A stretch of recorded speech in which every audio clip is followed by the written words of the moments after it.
Hello, folks. It's the EFiL Live Talk 6, number 6. You've had plenty. Looking forward to this one again.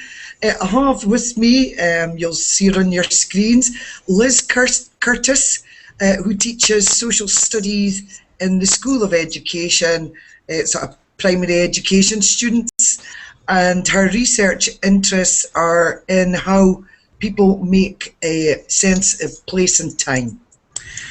Currently, Liz is working with the Baileys of Benahee, I love that word, Benahee, and schools in Aberdeenshire to explore how working with community archaeology projects can contribute to children's learning and well-being. Welcome, Liz. Hello.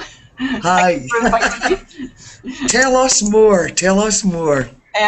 Well, Aileen invited me to do a talk based on work that we started doing last year. I've been working with the archaeology department here in Aberdeen University, and our project, as you've just said, Shona, is also done with the Baileys of Benahee, and a community archaeologist called Colin Shepherd, who has been working in last year was working in a couple of primary schools.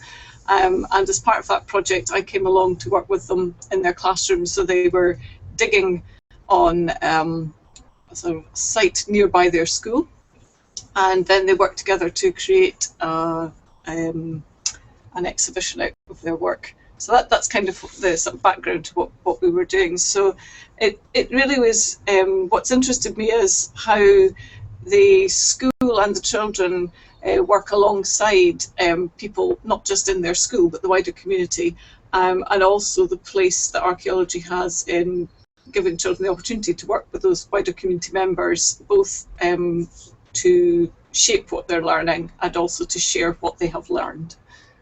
I'm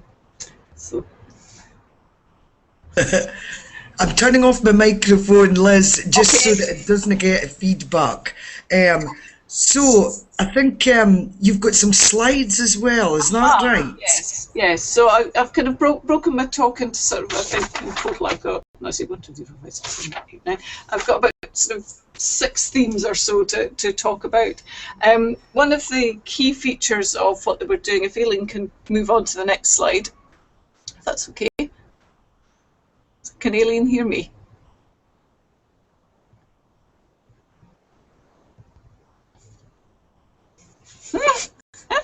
No worries.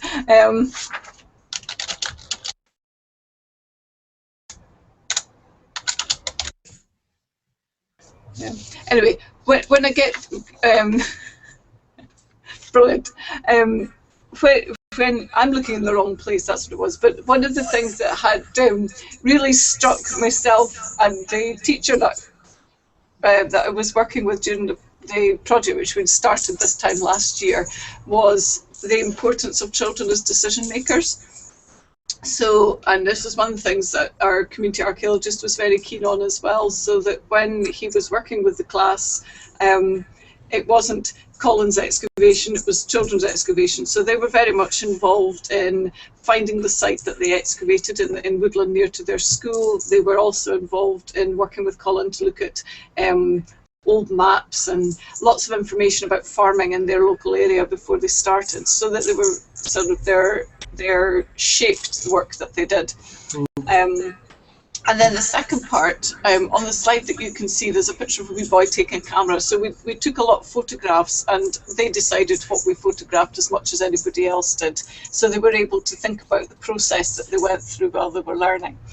And on the right-hand side of the slide, you'll see that there's a sort of cloud box that says ideas. This is the planning that was completely developed by the children for creating an exhibition, which we'll talk about a bit later on. Could I have the next slide? That's lovely. So sharing the different elements of what the children were doing was a very important part of what they did. So when they were out on site, they were troweling away in atrocious weather conditions and dug up lots and lots of old pieces of pottery and old shoes, and basically it was people's rubbish from about 100 years ago and up to about the 1950s. And then we brought it back into the classroom, and then they then washed it and sorted it and thought about it. And again, they made all the decisions about what they thought things were. So they kind of took advice from Colin, and then they learnt the sort of the skills that an archaeologist would genuinely use in the field to record what they were doing. So they would say that they weren't doing work necessarily for somebody, but basically it was for themselves, which I think was a very striking way of working. So through doing that, they explored aspects of old pieces of china and rusty nails and all sorts of things like that. And yes, and please stop me if there's anything anybody wants to know or ask. Yeah, I was going to say, Liz, the questions will come in. They haven't come in yet, but I'll get them in a chat line, and then we can ask you once you've finished your presentation. Okay, I'll just keep going then. On the other half of this slide, you'll see a picture of Jane Murison, who's the head teacher at Keg, and she's holding up a sheet which was produced by one of the groups of children, and I've got a clearer picture of it later on, so it'll make more sense. But what they did is that once they had sorted all the things they'd collected and begun to think about how they might make an exhibition, they worked in small groups to decide how they were going to shape that exhibition. And we stopped every so often so that the children could share with each other what they were doing, so that the whole class, in fact the whole school, because we had two classes involved in the project, were able to see what was going on. Could I have the next slide, please? This is on the left-hand side, and both these photographs is a collector's cabinet. It's a copy of a cabinet that was owned by Gustav V of Sweden in the 17th century. So it's a replica of a 500-year-old collector's cabinet. And this is what we gave to the class, and we did this at Keg School and also at Oyn School, to put their exhibitions in, which comes back to the mind map slide from earlier on. So the children had to work in small groups to decide who got which part of the cabinet. It stands about 6 feet tall. It has 75 windows and drawers and cupboards. It also has, in the middle, there's a cupboard that is secure enough to borrow a museum object. So what the children had done was they worked in the field with Colin, and they also came into the university, to the University Museum. So they learned a bit about how museums put exhibitions together. They thought about the visitor experience, and then they were shown this cabinet empty in King's, and then we delivered it to their school, at which point they then curated their own exhibition. The wee girl in the next slide, she had a special part of the cabinet that was entirely her own collection, because what had happened when she was washing through things, because it had been so muddy when they collected material, they collected lots of stones, and she got fascinated by the stones, and their teacher wasn't put off by the fact that she was processing stones rather than the real archaeology. And the end of this is that Talia ended up with 20 drawers of stones sorted by her, sorted by size and shape and colour, and stones shaped like pants and all sorts of different things. But she created her own collection, and through that process, again, when we were reflecting on looking at how the whole process allowed children to think for themselves and lead what they were doing, was that one of the things that was interesting for her was that this particular girl was quite new into the class, and that she'd found it difficult to find lots of friends, because it's a two-teacher school, so that she was coming into sort of P6 out of the 7 years of school, so she's coming in quite late into quite a well-known community, and it really gave her place within the class, because by the end of it everybody knew about her collection and she had a sense of purpose. And the next thing, could I have the next slide, please? The next thing that using the excavation and also the cabinet allowed us to do was to make links between home and school. And when the children came to process and wash the finds, both the younger children in the younger class had been digging on one day and the older children on another, and the older children nabbed all the best finds after they'd washed them all for their part of the exhibition. But that wasn't a problem because in the younger class, many of the children had been digging things up in their own gardens. So they brought in things from home that they dug up. So what they did in their exhibition was they paired together things they dug up formally as part of the school project and then other things that they'd found in their garden or out on the beach.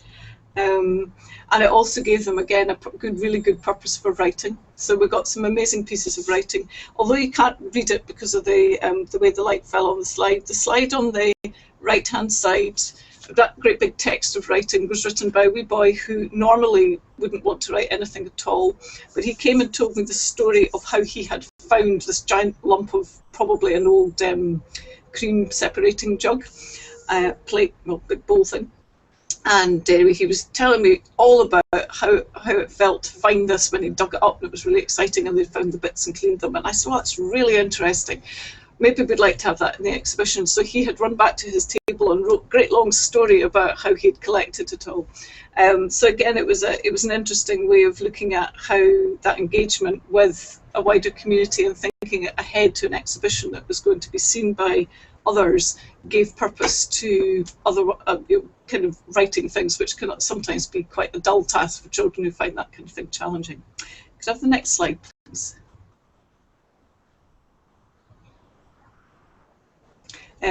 The other thing I think is back to this question of collaborative process in creating an exhibition and the two classes working together.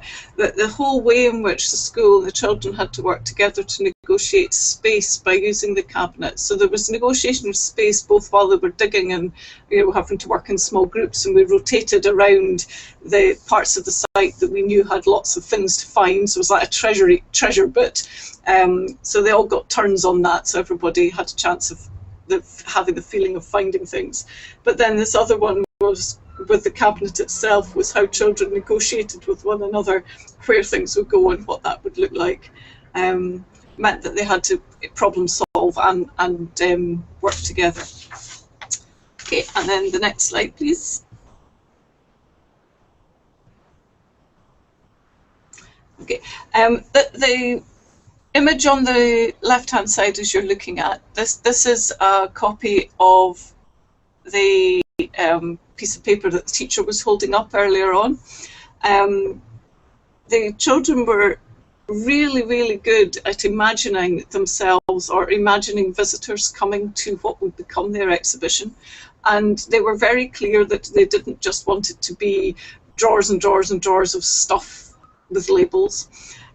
They wanted things, yes, to have some information, but they also wanted to involve the people who'd be coming to their exhibition. So one of the groups had devised a game called Guess the Oldest Piece. And so while they had been washing and sorting and thinking about what they'd dug up, they took photographs of various different bits of what they had found. So they had an old piece of jug handle, and they had a seat-and-wear jar, which I'll come back to. And then a bit of a black shoe, a bit of a marmalade jar, a little bit of metal. It was a sort of a big sort of metal, probably off a bit of gear or something. Nobody really knew quite what it was. But this idea of setting questions for the visitors. So these objects were scattered around the drawers, and visitors were invited to find them and then guess what they thought they were. And then there was another group, the little drawers on the right-hand side are them sitting empty and in order on a bench, because one of the groups wanted to make a timeline within the cabinet. So that was a way of them sorting for themselves this idea of time and how time was passing. And if I could go, is it possible to go back a slide, Aileen? Sorry. Thank you. If you look at there's a picture of a wee boy putting, you can see his hands in the back of a case just at the bottom left-hand side of the slide.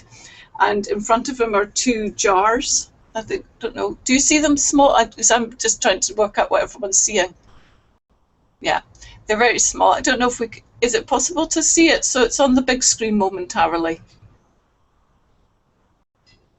Maybe not. Don't worry. But the jars that the boys put down the lighting for, we borrowed from the museum, and they're full-size examples of the piece of seat-and-wear pottery that they found in the Guess the Objects. And seat-and-wear is very distinctive in the northeast. It was pottery that was made in Aberdeen, in Seaton, as where Seaton is now. And they're distinctive because they were usually made in a sort of, it always reminds me of Bakewell tart design. So often there be a brown glaze with sort of streaky yellow lines through it. Sometimes they're kind of iridescently multicolored. They're very, very distinctive. And they often say things like sugar and flour. And then other ones will have people's names. So they'll say Mrs. Brown or Mrs. Yule. And the one that we had found had the beginning of a letter on it. So we tried to match it with a jar from the museum's collection. So because the cabinet included a locked space, the children were able to borrow museum objects to go with the things that they had found. So they found that quite exciting. It also transpired that one of the primary 2 boys, the one that had done the writing, his mother was related to the original person who set up Seatonweir pottery, which we didn't know when we started. So in terms of thinking about children's histories and children's engagement with the past, it was a very vibrant way of a direct way of doing that. Aileen, would it be possible to skip to the last slide? Thank you. In the last slide, there are just various images of sharing. The exhibition the children made in the end had 2 parts to it. One was based on archival work they'd done with Colin. So they had looked at, they'd looked at old maps.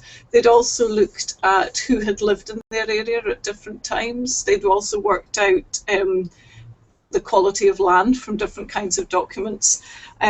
They made a short video. Part of what they did was they did a piece of experimental archaeology because they were interested in, one of the objects they found was a piece of an old marmalade pot. If you could imagine a stoneware, I think it was like Marmalade Keelers of Dundee, kind of old-fashioned marmalade pot. And what they were interested in was because somebody had was asking questions about how they thought it had broken. And Colin explained that depending on whether the breaks looked like they'd bulged outwards or inwards, an archaeologist to be able to tell. So a group of children went with Colin to their head teacher to say they'd like to do some experimental archaeology and please could they have some old cups to start dropping to find out how things broke. Can I be very rude? I need to ask because I'm really, really sorry. I'll just be too text.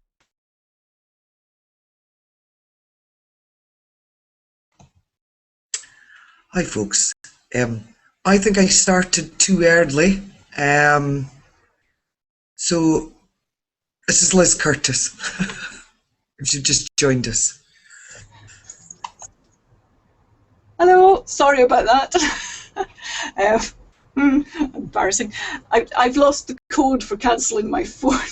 And where was I? Oh yeah, about their experimental archaeology. So what they did was they took an old mug and they, first of all, they dropped it from a height to see what would happen if it got dropped, and then they put it under a board and jumped on it to see what happened when it got compressed, and that became part of their exhibition. So they were able to use the observations that they made from what they had found in the ground, not only to find out about the lives of people in the past, but also to think about how archaeologists actually try and work out questions and answers related to archaeological evidence. So let's say their exhibition had that on a little video stream going on a computer. They had various drawings, and then there was the cabinet itself, and this was put on display during Parents' Evening. And I think one of the really telling things for me was in the afternoon where we were doing the finishing touches to the exhibition, and the teachers in the school were saying, well, we'll see how this goes, because usually when parents come and we've kind of gone off the standard curriculum, they're a bit not sure about what children were learning, and they might be wondering why we invested all this time. But not a single parent queried what work was done. And what was really interesting was watching how children were showing parents, grandparents, other friends who'd come around for Parents' Evening and talking, and we were getting stories in both directions. So the children were talking about their experiences of finding things, and then one of the grandmothers was laughing because they had little pieces of china with sort of dainty little patterns, and she looked at them, she said, that just looks like broken brose bowls from when I was little. And she was talking about how on the farm that they used to prepare the brose the night before, ready for breakfast in the morning. So getting those kinds of incidental stories again, and that engagement with members of your family and the broader community, I think is very important. And they also invited Anna Shortland, who's the learning officer from the museum, who they'd visited in Kings, to come and visit their exhibition, having visited hers. So, okay, that's kind of end of the talk bit. Oh, thanks, Liz. Oh, carry on. Yeah. No, I said that's okay. I've got a question here. I wonder if you've noticed in your group chat as well. It's from Jenny, down in Dundee. Hi, Jenny. She's asking, did parents come into the school for any of the sessions? Well, interestingly enough, at Keg they didn't, but the other school I worked at Oyn they did, and we had regularly about 3 or 4 parents who came out onto site with us every time we went, and they came and dug with the children, and then some of the parents also came in and helped with washing things from time to time. So it did kind of vary between the schools, you know, how that worked. Thank you for that. There will be more questions coming in, but can I actually do something that I did at the beginning again, Liz? I think I started a bit early. Okay. I have no patience, you see. So I'm just going to reiterate just your background. Is that okay? Yes, Folks, yes. I do apologise if this is repeating myself, but this is Liz Curtis. You probably gathered that, and she teaches social studies in the School of Education to primary education students. Her research interests are in how people make sense of place and time. And currently Liz is working with the project she just told you about, the Baileys of Benahee, lovely word, and schools in Aberdeenshire. And she's trying to explore, or get the children and families to explore, how working with the community archaeology projects can actually contribute to the children's learning and well-being. And I think you've already said all this.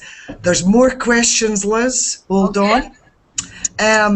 Where did the idea for the project come from? Well, the working in schools originated in Colin Shepherd's head.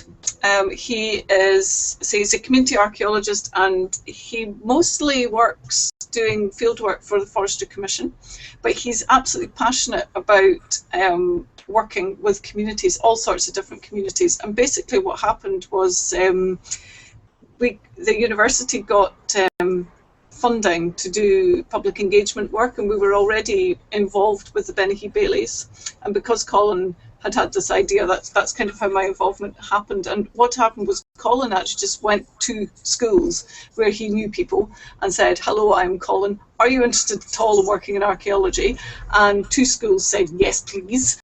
And we basically worked with them in whichever way they wanted to go. And I think it was quite interesting because 2 schools digging was actually quite different, and how the 2 schools worked were different, and we just worked alongside and in the way that suited whichever. So one of the schools I've talked about today, Keg, it was the whole school was involved, and in the other, one class was involved.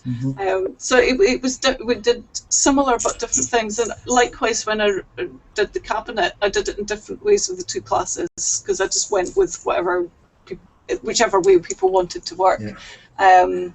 So that was kind of how it worked. And then we're continuing, Colin is continuing working with those 2 schools, and I'm going to be in and out during this year, partly because both schools, the children and the schools now want to create sort of mini museum things within the school, so that they're getting advice on how to think about looking after what they've got and what they do next.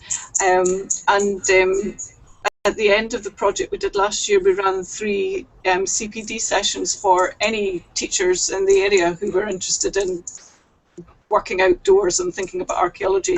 So Colin Shepherd is now working with Contour Primary, and he's also working with Karen Hudson at Kemney Academy. And I was out with a group of children on Wednesday at Benahee who are beginning to excavate the remains of an old cottage there. So the next phase of what we're doing is going to be a sort of co-construction of research. So not me telling schools what their research questions will be, but working with those schools to see what they would like to know, and then we'd be able to come back probably after the summer, by the time we've got permissions and everything sorted out, but with some more formalised questions to kind of have at the back of our minds, so that when we're working we can then reflect on particular things, if that makes sense. Absolutely, certainly does. They're coming in thick and fast, Liz, the questions, so bear with me. Did you link up with your outcomes with Curriculum for Excellence? Did you link? I think it's a really interesting question. Yes and no. Basically what we did was we did the project, and then as it unfolded, what we've done is gone back to look at how that is relating to specific E's and O's. And obviously from a social studies background, there's millions, because you're immediately working directly with evidence, you're having to retell a story, you're analysing lots of different kinds of things within that. There are also, I think, huge possibilities for literacy across the curriculum, because there's a huge amount of talking and listening in terms of health and well-being while you're working outside, you're working in groups, you're having to collaborate. So there's a lot of this, there's sort of some of the things that would be meant by the kind of things. And I think from that point of view, there are sort of generic well-being things that would be served by this in the same way as, say, a forest schools, or just generally being somewhere else. And also, I think the way in which children have to negotiate with adults that are not their teachers and not their parents, which I think is quite an interesting thing as well, so that they're just broadening the scope of the people that they're working with within their communities is a good thing in terms of confidence building, because that's been a huge thing, is watching people's confidence. Because one of the great things about archaeology is that the way it's been done is that there wasn't much right and wrong. You just got on and did the process, and there was a lot of talking around things rather than it's this or it's that.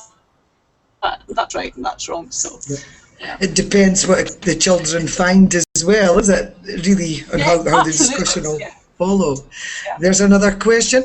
Do you think there's any possibility of doing this kind of thing with community groups and not just schools? Well, absolutely, yes. And Colin Shepherd and the Baileys of Benny are very keen, and in fact the partner part of the project that I'm currently working on, which is also led by the archaeology department, that's exactly what they are doing. They're running community archaeology projects on Benny all the way through this month and next month.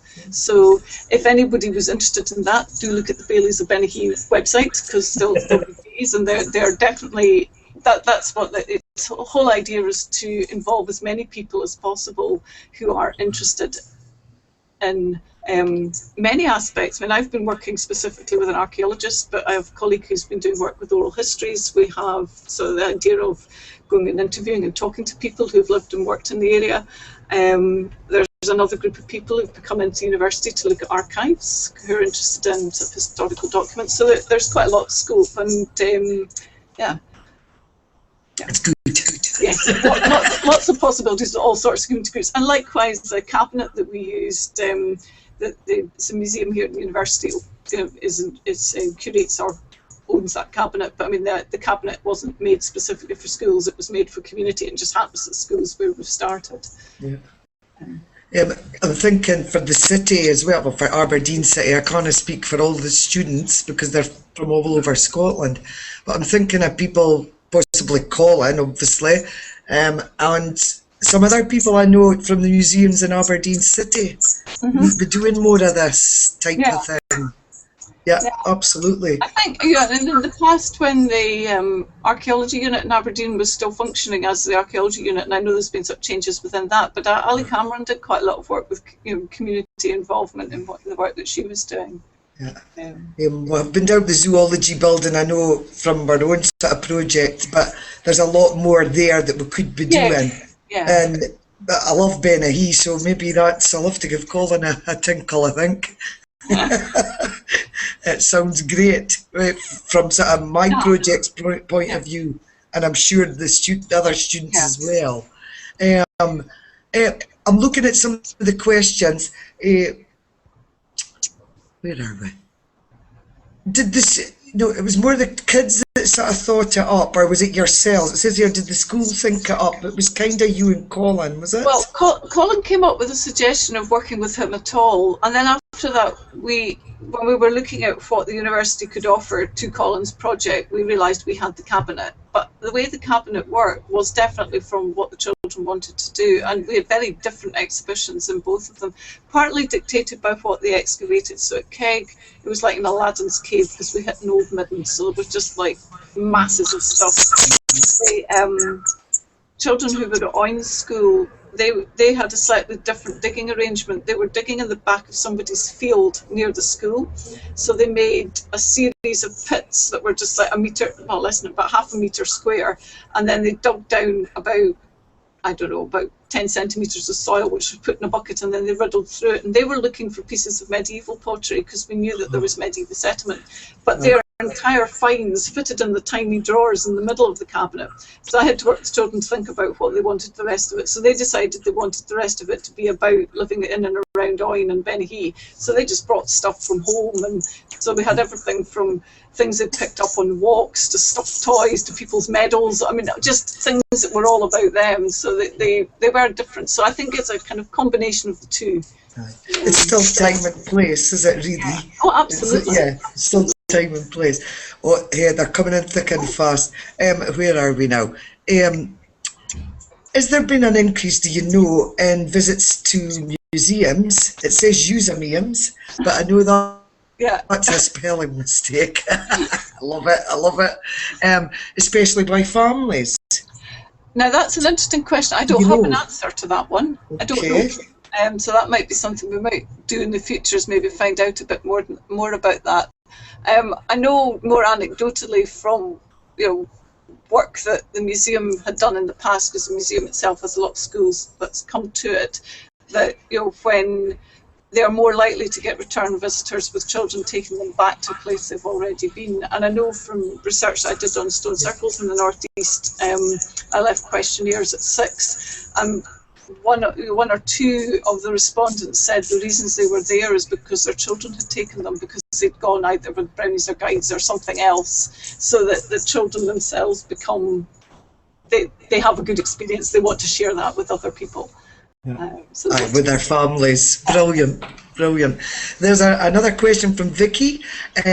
Did you find any particular restrictions or barriers to working with the schools? Oh, that's a good question. Can I ask Vicky what she had in mind about restrictions? Because I'm not quite sure what you might have in mind when you mean that. I can't think of any, but Vicky, by all means, please let us know. Maybe be a bit more particular, Vicky, if you can. I know from working with schools myself that sometimes they don't want parents in. Mm-hmm.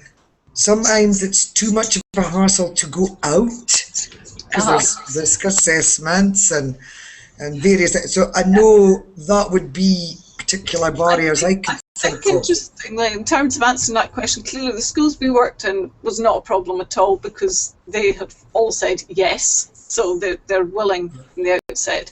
But when we ran the CPD sessions, we had a mixture of teachers, some of whom go out a lot, but were interested to know more about using Benihee or thinking about historic landscapes as well as natural landscapes. And it was interesting in their feedback we said, having done these 3 sessions, are you more likely to? Some did still say that they might find it difficult for a range of reasons, including things like, one of them,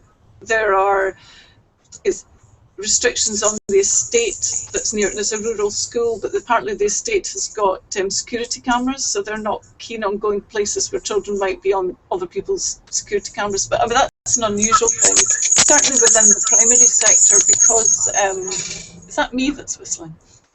There's usually a budgie appears. We don't know whose budgie it is. It's all right. Okay. I think some of the barriers can be things like children's. I know from doing forest schools things, sometimes it can be as simple as children just not having the wherewithal to have all-weather gear. We were fortunate in both of the schools that we worked in. We worked in atrocious weather, but the children came with, and I don't know how much they were well dressed because they actually live in rural areas. So being well dressed, if you're not going to go outside at all in the winter. But I know from working in urban schools that can be a problem, and it's expensive as well because you do need to have waterproof shoes, and because you don't want to be cold either. So I think those kinds of restrictions would be very specific to specific schools, and I think there you might want to look imaginatively at different answers. And I know it's, say, more from a forest schools hat. One of the schools I've worked with recently was working alongside a colleague, and she had an arrangement with Aberdeen, Outdoor Learning Aberdeen, the Aberdeen Outdoors people, but we had to rent them. So I think she managed to get a grant, but we were able to borrow a set of kit for the class, so we knew when we went they could change into a set of clothes. So I think that's more, and I think secondary schools, interestingly enough, the group that we're working with Kemley Schools, a very small group of selected second-year pupils who've been selected because they might be subject to bullying or they have confidence issues. But there were only about 6 children. So again, I think that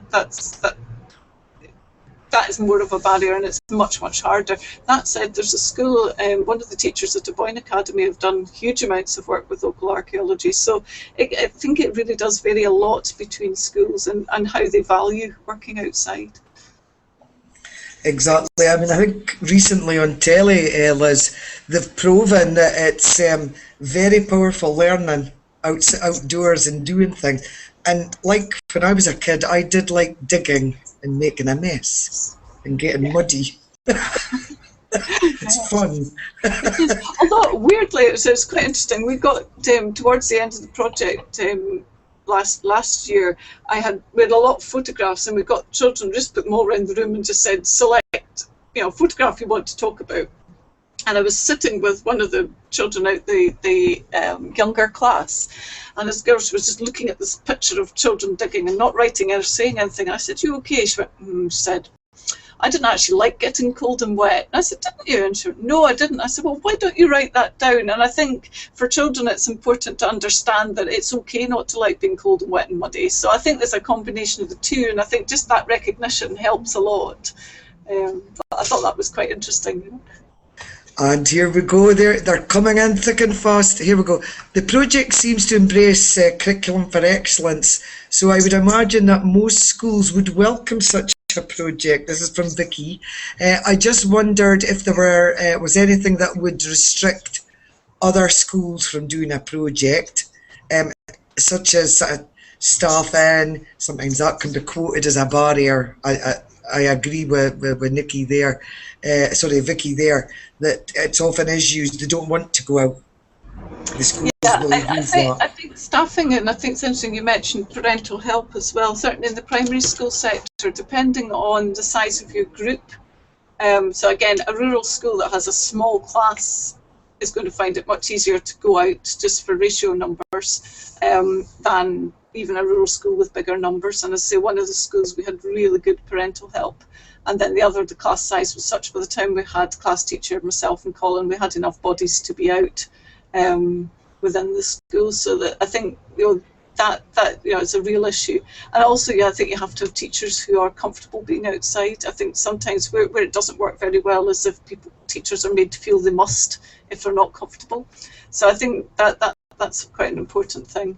And I think from a secondary school's point of view, often the restriction is timetabling time. It's not that it's actually necessarily impossible, but the constraints of timetable are there, so you've got to be wise to that. I think the significant thing about the projects that Colin has run is that all of the outside work is done within walking distance of the school. So Kemley's slightly different. They take their Kemley community bus between Kemley and Benihee, but the 2 primary schools were within walking distance.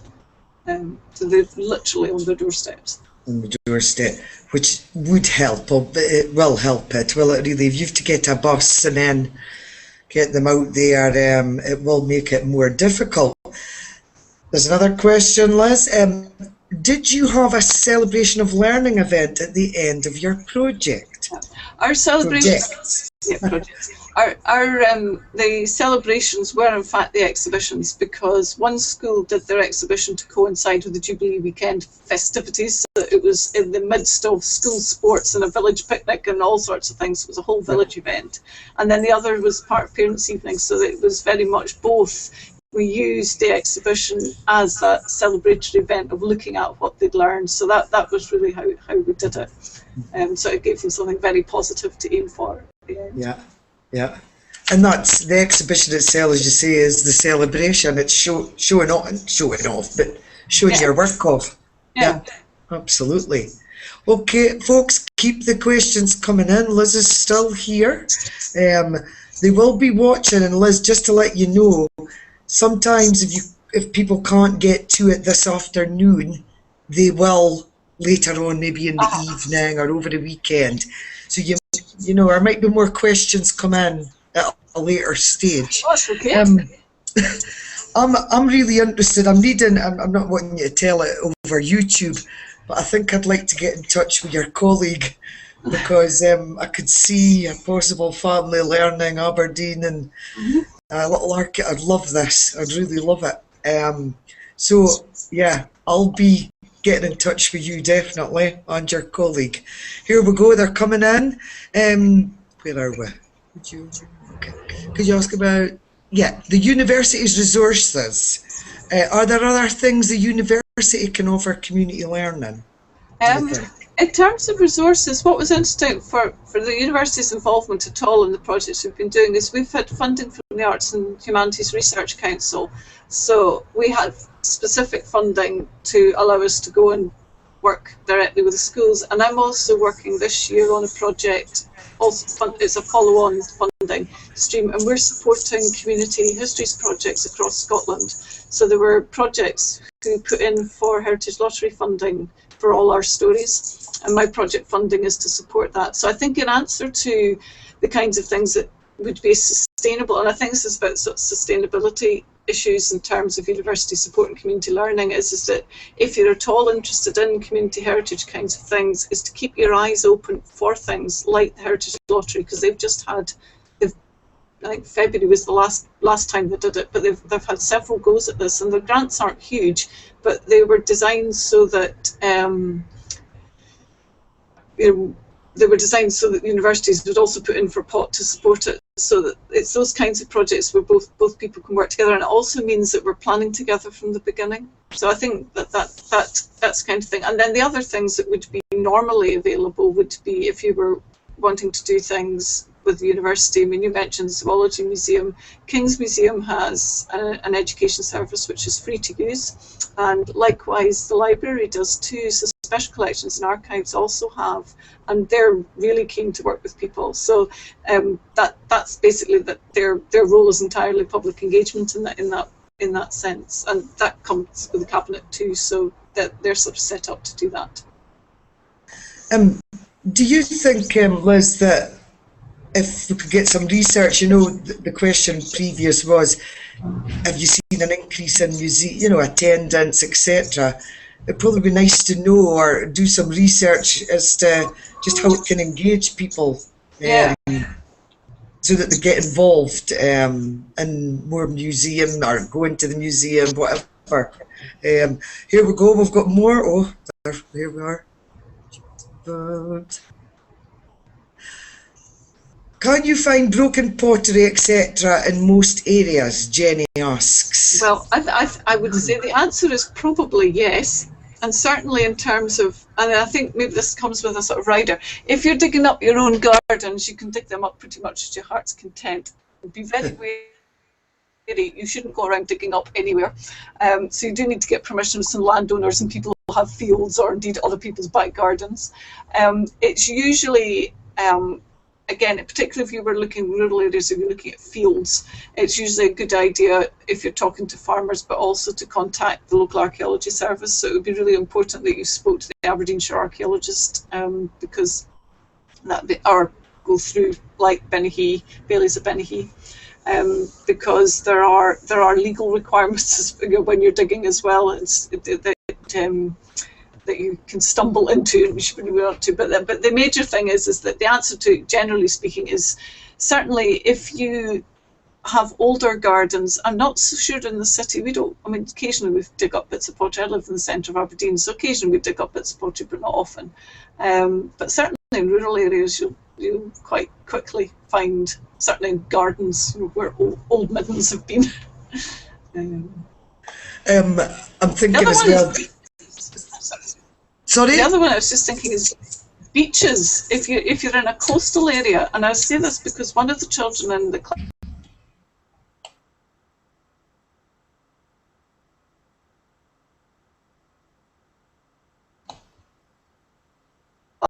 she brought lots of pieces of beautiful bits of pottery that had been washed by the seas. There were all the sides were also door as well. So that's sort of like beach combing kind of activities might be a possibility.